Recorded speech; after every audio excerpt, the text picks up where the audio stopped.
एक बार सभी प्रेम से कहिए ना, जय श्री कृष्णा, जय श्री गौ माता। समस्त गो भक्तों का पुनः बहुत बहुत सत्कार कि गो माता की परम कृपा आप सभी पर बरस रही है, तभी आप नित्य गौशाला में गो माता की भक्ति के लिए करने आ पाते हैं। क्योंकि जब तक उनकी स्वयं की इच्छा नहीं होगी, हम गौशाला तो क्या उसके परिसर के आसपास भी नहीं जा सकते। इस समय से पहले हम सभी जुड़े होंगे, पर इतने थोड़ी जुड़े थे कि नित्य गौशाला में आना, नित्य गो को दौड़ते हुए आते देखना। हमारे जो पुराने सर्वत्र शास्त्र है, उसमें गो के दौड़ते हुए आने और उनके खुर से उड़ने वाली धूल के उड़ते हुए दृश्य को देखना ठीक वैसा ही दृश्य है, मानो कि आपने इस जीवन में एक नहीं अपितु 101 राजसूय यज्ञ कर लिए हो, उतना पुण्य मिलता है केवल देखने मात्र से एक दिन।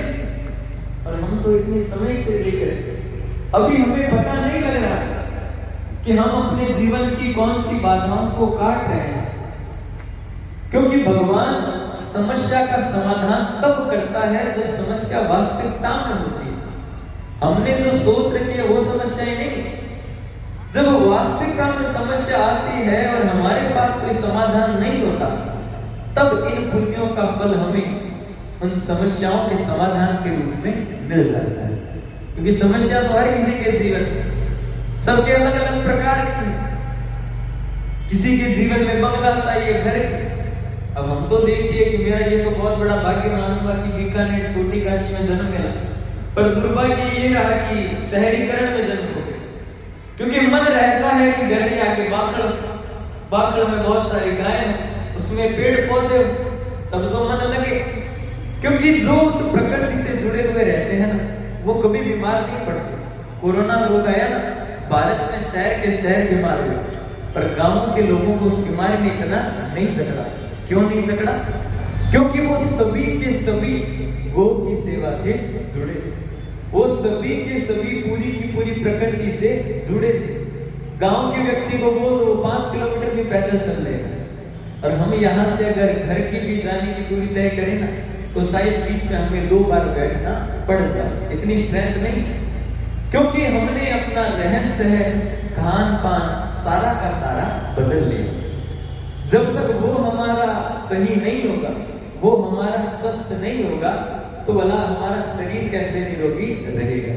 सबसे पहले सुधारना होता है हमें हमारे शरीर। तभी तो बड़े बुजुर्ग कहते थे गाय का दूध पियो, क्योंकि जो गाय का दूध पीता है, उसकी जो मति होती है, उसकी जो बुद्धि होती है, वो शाकाहारी होती है, स्वस्थ होती है।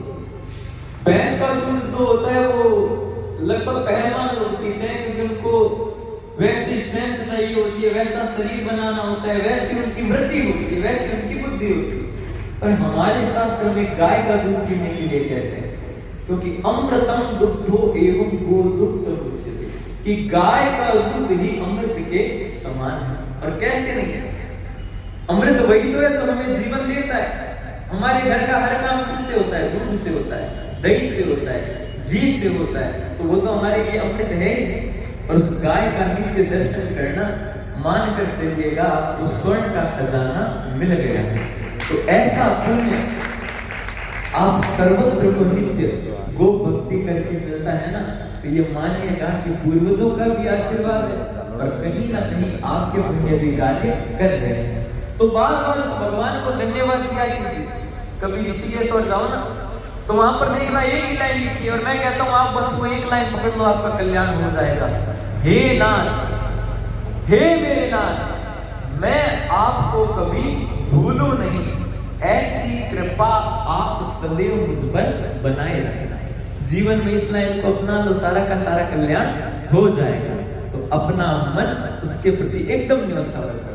और 2 सलाह, यहाँ पर आते हो सत्संग करने के लिए, तो जब भी कोई भी भजन गाए, जैसा आपको आए वैसा गाओ। नहीं आता है ताली बजाओ, जब आरती हो रज को प्रणाम करो, खाली हाथ में जरूरी नहीं खाली हो, हाथ ही घुमाते रहो, उसको पता है कि तुम उसके लिए आरती कर रहे हो और आपको दुनिया को नहीं बल्कि उसको दिखाना है। निर्मल मन जन सो मोहि पावा और मोहि कपट चल चित्र ना भावा।